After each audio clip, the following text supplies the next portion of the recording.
পরিবারে জন্ম নেওয়াদের বেশিরভাগই বাক শারীরিক প্রতিবন্ধী।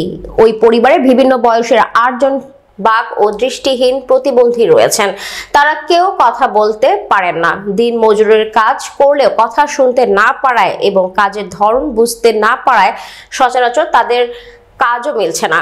এ কারণে প্রতিবন্ধী ভাতার সীমিত টাকার ওপর নির্ভর করে খেয়ে না খেয়ে মানবেতরভাবে জীবনযাপন করছে ওই পরিবারটি। চাঁদপুরের কচুয়া উপজেলার মেঘদাইর গ্রামের নতুন পাড়ায় এক বাড়িতে 8 জন বাক ও দৃষ্টিহীন প্রতিবন্ধী রয়েছে।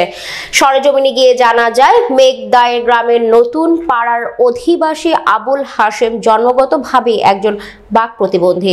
তার ছেলে ইসমাইল হোসেন, মেয়ে কোহিনুর আক্তার, বোন শাহিদা আক্তার ও নাতনি রিয়া আক্তার, নাতি সিয়াম হোসেন ও মেয়ের জামাই মহিউদ্দিন শারীরিক প্রতিবন্ধী। স্থানীয় সূত্রে জানা গেছে, আবুল হাশেম প্রথমে বাক প্রতিবন্ধী হয়, পরবর্তীতে একে একে তার বোন, মেয়ে ও নাতি নাতনি সহ পরিবারের প্রতিবন্ধীর সংখ্যা বেড়ে যায়। ফলে এই পরিবারটি এত সংখ্যক প্রতিবন্ধী নিয়ে পড়েছে বিপাকে। চিকিৎসার অভাবে ধুকে ধুকে মরছে এসব অসহায় প্রতিবন্ধীরা। পরিবারের পক্ষ থেকে সরকারের সংশ্লিষ্ট দপ্তর ও মানবতার কাজে নিয়োজিতদের সহযোগিতা কামনা করা হয়েছে। কচুয়া উপজেলার সমাজ সেবা অফিসার মোহাম্মদ নাহিদ ইসলাম মুঠোফোনে জানান, আবুল হাশেম ও তার পরিবারের অপর শারীরিক প্রতিবন্ধী সদস্যরা সমাজ সেবার আওতায় ভাতা পাচ্ছেন। এর বাইরে অপর সদস্যদের জন্য হুইল চেয়ার ও অন্যান্য সুবিধা দেওয়ার সুযোগ থাকলে পর্যায়ক্রমে দেওয়া হবে। এদিকে বাক প্রতিবন্ধী আবুল হাশেম ও তার মেয়ের জামাতার শারীরিক প্রতিবন্ধী মহিউদ্দিনের পরিবারের সদস্যদের স্বেচ্ছায় কেউ সহায়তা করতে চাইলে এই নম্বরে যোগাযোগ করতে অনুরোধ করেছেন অসহায় এই পরিবারটি। আসসালামু আলাইকুম।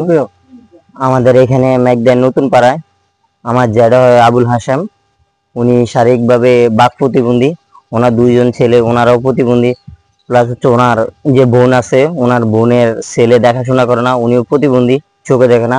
পাশাপাশি হচ্ছে ওনার জামাতা মোহাম্মদ মহিউদ্দিন, ওনার বাড়ি মেঘদার গ্রামে, ওনার 2টা ছেলে প্রতিবন্ধী, ও ইভেন ওনার ওয়াইফও প্রতিবন্ধী। তাই আমরা চাই সমাজসেবা অধিদপ্তর থেকে হোক, যেভাবে হোক, ওনাদের 2টা বাচ্চা চিকিৎসার ব্যবস্থা যাতে করা হয়। উনি যদি চিকিৎসা ব্যবস্থা করা হয়, মানে পরিবারটি উপকৃত হবে।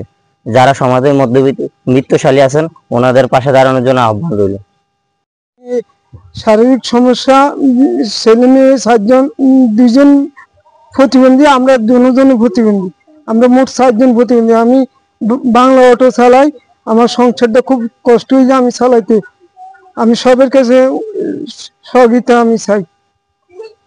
আমি এই এলাকার জামাই, আমি শারীরিক সমস্যা আছি, আমার ছেলে মেয়ে 2 জন প্রতিবন্ধী, আমরাও 2 জন প্রতিবন্ধী।